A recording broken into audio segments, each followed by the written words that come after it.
I think sound is probably the most overlooked aspect of filmmaking and often a bit of an afterthought, but it can really make or break a film. You can have the best camera, the best actors, an amazing location, but if the sound is bad, then the film can be bad. Whenever we film on location, we usually have a sound recordist and a boom operator, and they operate the microphone on an extended pole. Basically, the closer you can get to the source of the sound, the better quality it's going to be. Sound is also highly directional, so you always want the mic to be in the right position too. Obviously, this sort of equipment can be quite expensive, but there are some simple principles you can apply at home to improve the sound quality of your films. So now we're going to look at how you can achieve great sound using only your phone. So what's the difference between good sound and bad sound? Well, there's an old saying in film production which is, you only notice bad sound. This means that good sound should be invisible. So if you're watching a film, you can tell that the camera work is done well just by looking at it, but sound is a bit more abstract. So if it blends seamlessly in with the image, to the point that you don't even notice it, then it's a job well done. But if it's really distracting and you can't understand the dialogue or follow the story, then it's bad. So sound is really important. So let's look at an example. Hello? Hello? Anybody out there? This isn't funny, hello? So this is quite a simple shot, but my recording technique was really bad. You can hear lots of rustling and background noise, and it makes the image feel quite cheap. So now let's replay it, but this time with good audio. Hello? Hello? Anybody out there? This isn't funny, hello? See the difference? Lots of this can be done in editing by replacing audio with better audio, but for now let's focus on recording good location sound to begin with. The less work you have to do in editing, the better. So tip 1 is location sound. One of the first things to consider when choosing your location is the sound. You often don't really notice how noisy somewhere is until you try and film there. For example, if there was a construction site outside here, it would really distract from what I was trying to say. Even small things can make a big difference. For example, if the window was open, suddenly all the street noise blends in and it's really distracting. Likewise, if someone in the next room was playing some music, it's suddenly really annoying. Or if a dog was in the same room, barking at all the other dogs outside the window, not great. And if with all these things at the same time, you can start to see how much of a problem it is. So let's get rid of all those distractions. Much better. Sometimes background noise can be useful if it does relate to the narrative.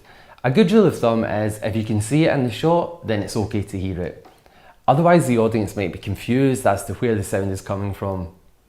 It's impossible to find somewhere completely silent, so just try your best to avoid places with lots of inconsistent noises, like people talking, phones going off, things like that. Now let's think a bit more about recording dialogue. So that's tip 2, and that is microphone distance. So as you can see, I'm talking into this microphone just now. It's a wireless microphone which connects to the camera via transmitter. So I doubt many of you have microphones lying around at home, so let's think about how else we can record good dialogue. So the first thing I'm going to do is switch off the microphone. So now you'll only be hearing the sound recorded by the microphone on the camera. So this is pretty similar to how your phone will record it too. So you can already notice a huge difference and a huge drop in quality. First of all, my voice is much quieter than before as there's a bigger distance between the source, me, and the microphone. And the camera microphone is also less directional, so it's picking up background noise and just a bit of room tone. So how do we fix that? Well, the first step is control the microphone distance. Simply move the camera closer to the subject. It's instantly much clearer and my voice isn't competing with any background noise. So if you do want to include dialogue in your film, then it's really important when making your storyboard to use lots of close-ups for the talking scenes. That way you can always capture the best possible sound. But what if you really want to record good quality dialogue on a wide shot? Luckily, we do have a few tips that can help there too. And that brings me to tip number 3, using your phone as a microphone.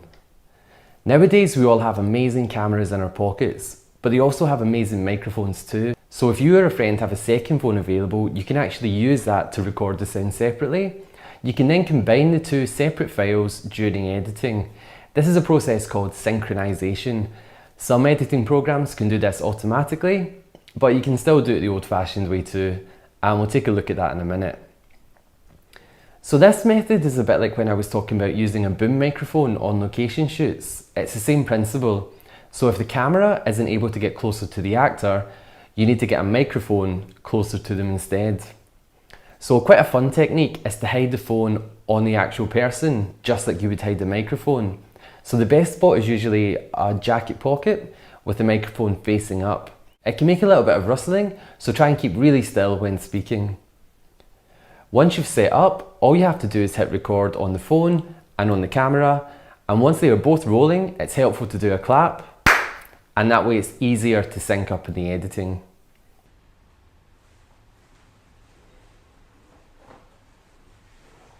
So this is me talking quite far away from the camera, but with the microphone on my phone recording the sound. I'll quickly show you how this works in the edit, so don't worry too much about the software at this point. I just want to give you a quick example of synchronization. So here is the video file and the separate audio file. As you can see, there is a waveform on both, so you can try and match those up by the shape. You can also just do it by ear as you watch the video. So this is me talking quite far away from the camera, but with the microphone on my phone recording the sound.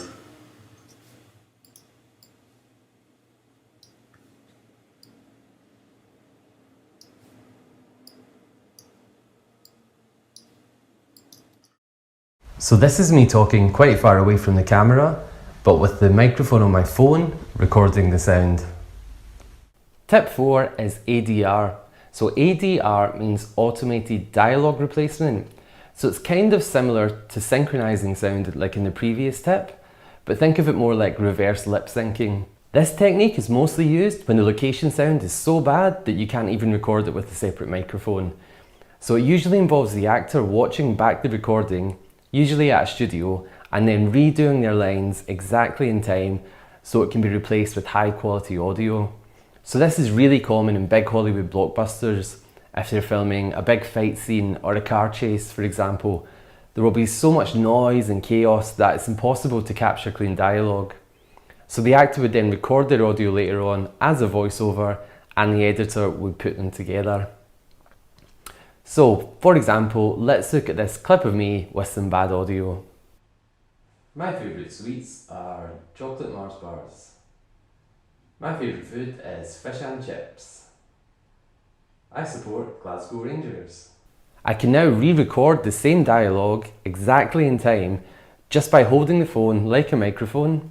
It takes a little bit of trial and error, so you might need to practice quite a little bit. My favourite sweets are chocolate Mars bars. My favourite food is fish and chips. I support Glasgow Rangers. Now I can sync up the clips in editing and it sounds much better. My favourite sweets are chocolate Mars bars. My favourite food is fish and chips. I support Glasgow Rangers.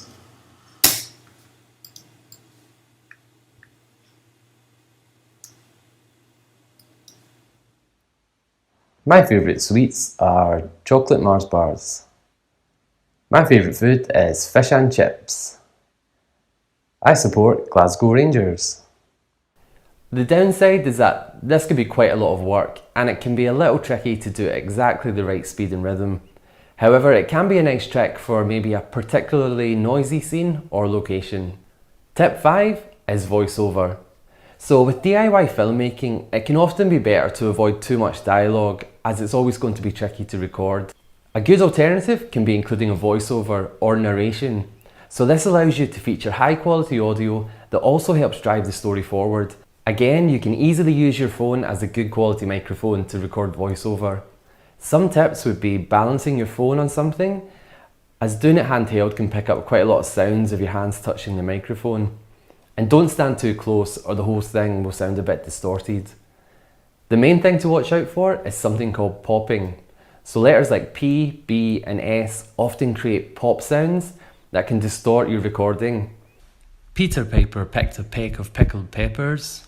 Recording studios often use something called a pop shield, but it's actually quite easy to make one of these at home.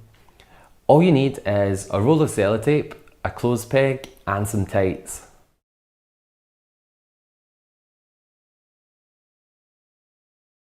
Peter Piper picked a peck of pickled peppers. In proper recording studios, they also have material like foams on the wall, and this helps deaden the space. So by that I mean it minimises any echo or reverberations, and it just sounds much better. A free and easy way of doing this at home is to record your voiceover underneath a duvet cover. Simple but effective. So here is the voiceover before. Peter Piper picked a peck of pickled peppers. And here is the voiceover with a pop shield and the duvet padding. Peter Piper picked a peck of pickled peppers. Much better.